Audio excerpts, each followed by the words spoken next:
Ամուսնալուծությունը անձնական կյանքի բարդ եւ ցավագին փուլն է։ Այդքանով հանդերձ դրանք շատանում են հարուստ երկրներում։ Սա երևաց նաեւ Հայաստանում, ուր ճգնաժամային փուլում ամուսնալուծությունները նվազեցին, իսկ վիճակը բարելավելուն պես հակառակը աճեցին։ 1989-ին ապահարզանի դիմում էր յուրաքանչյուր 7-րդ զույգը, 4100-ը բաժանվեց 1 տարում։ 10 տարի անց նորանկախ Հայաստանի վիճակագրությունն ասում է, ամուսնացած 9 զույգերից միայն մեկն է ամուսնալուծվում, կրկնակի նվազում է ամուսնությունների քանակը, 12000 նորապսակ, 1300 ապահարզան։ Հայաստանում ամուսնալուծությունը այդ ժամանակ ռիսկային գործիք էր, միայնակ ապրելը հեշտ չէր։ Սա 99-ին։ Եվս 10 տարի վիճակը կրկին փոխվել է, միայն առաջի 2 ամիսներին 2756 նորապսակ եւ 460 ամուսնալուծություն։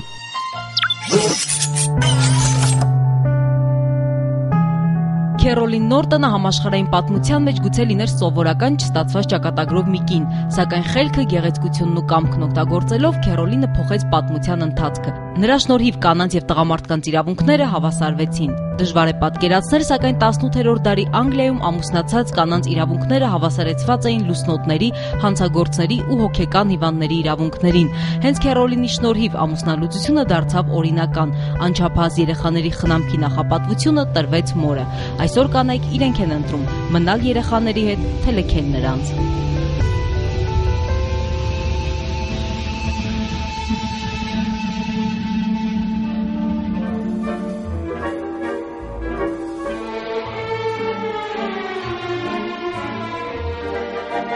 Խորաթափացելով միմյանց հոգի կյանքի մեջ եւ ոնց որ ասած մեր միաբանությունը տեղի ունեցավ, ամուսնացանք։ 1996-ին Արմենն ու Իզաբելան ամուսնացան, 12 տարվա համատեղ կյանքի ընթացքում հասցրին ունենալ 2 երեխա։ Կյանքում ընդհանրապես կեսուրը հարսի հետ, սենց, բայց ստեղը թակարակն էր, ինքը ոնց որ պապայի հետ էր, սենց, ավելի պարզ ասեմ, պապայի հետ ինքը ոնց որ չէր կարում հաշտվել։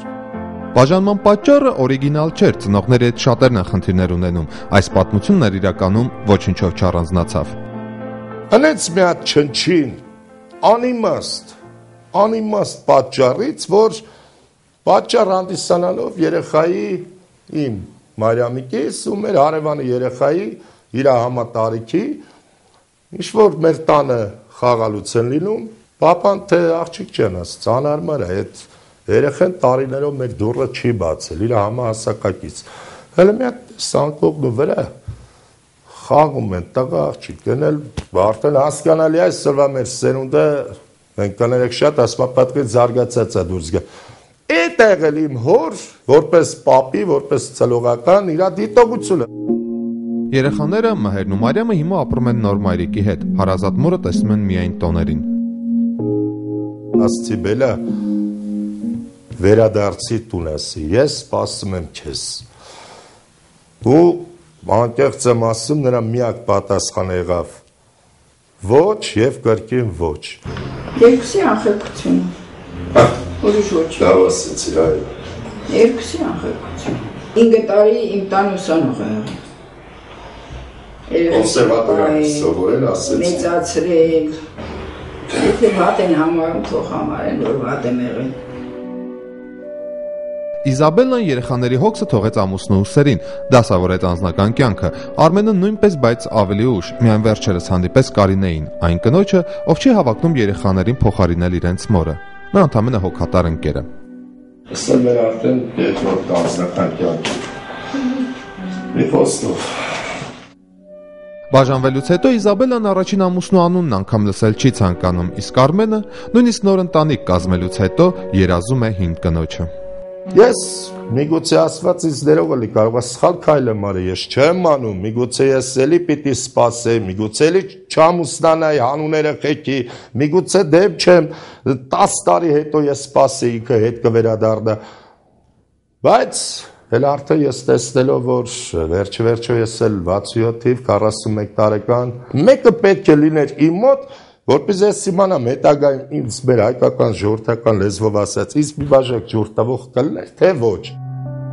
Արմենը գուցե բացառիկ է միայն մեկ հանգամանքով, երկրորդ անգամ ամուսնանալով հանդերձ նա պատրաստ է սկսել նորից, սկսել սկզբից, առաջինից։ Ուրեմն ես ընդհանրապես մի բան կասեմ, թող Կարինեն ներող լինի, բայց դա եթե հարցազրույց եւ կյանքի անկեղծության եւ կյանքի ընտանիքի վերականգնման մասին ռեպորտաժ այսպես ես համարեմ, ոչ մասնագետ։ Թող Աստված ինձ ներող լինի, բայց կյանքում հենց այնց պատահականություն ոչ մի բան չի լինում։ Ես մենակ մի բան կասեի, որ ես սպասում եմ իրեն։ Այդքան բան։ Վերջ, ես դա ասեցի եւ անկեղծ։